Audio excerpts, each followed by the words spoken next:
تحدثنا من جهة أخرى بعض الوقت.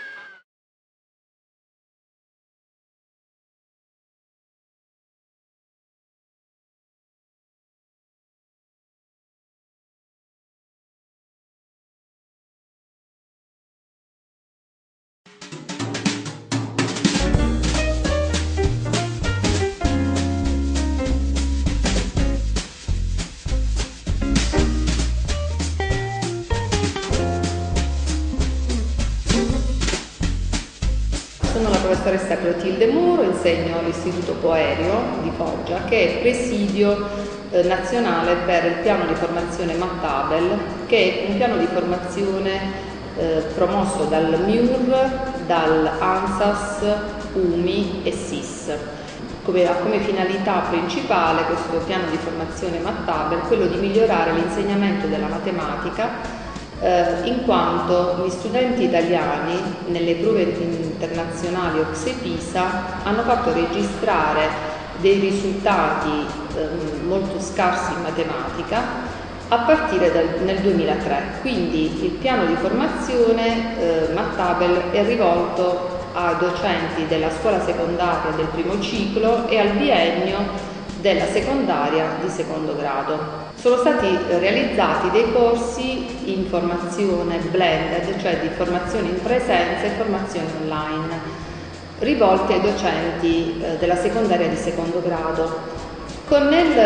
l'aprile 2012 sono stati realizzati dei corsi brevi della durata di 15 ore a cui hanno partecipato anche i docenti della scuola primaria, quindi si è creata una continuità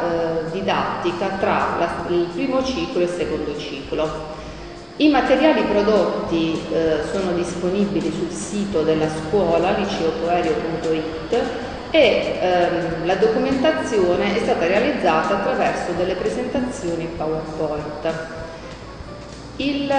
modello di formazione Mattabel è un modello di formazione che prevede l'analisi di attività che sono state pubblicate sul sito dell'Indire e che ora sono disponibili a chiunque le voglia sperimentare. Poi, attraverso la guida appunto di un docente tutor, viene analizzato il protocollo di sperimentazione e in classe vengono sperimentate queste attività che ormai sono diventate 80 fra quelle del primo ciclo e quelle del secondo ciclo e si amplieranno ulteriormente nel corso del prossimo anno scolastico, perché saranno attivati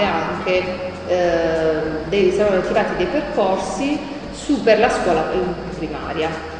Dopo aver sperimentato in classe, il docente corsista trova un gruppo e un tutor con cui condividere la propria esperienza, in cui discutere dei nodi concettuali che sono stati sviluppati, in cui discutere delle difficoltà che hanno incontrato gli alunni e quindi un ambiente di lavoro in presenza e un ambiente di lavoro online attraverso la piattaforma dell'Indire con cui condividere questa esperienza.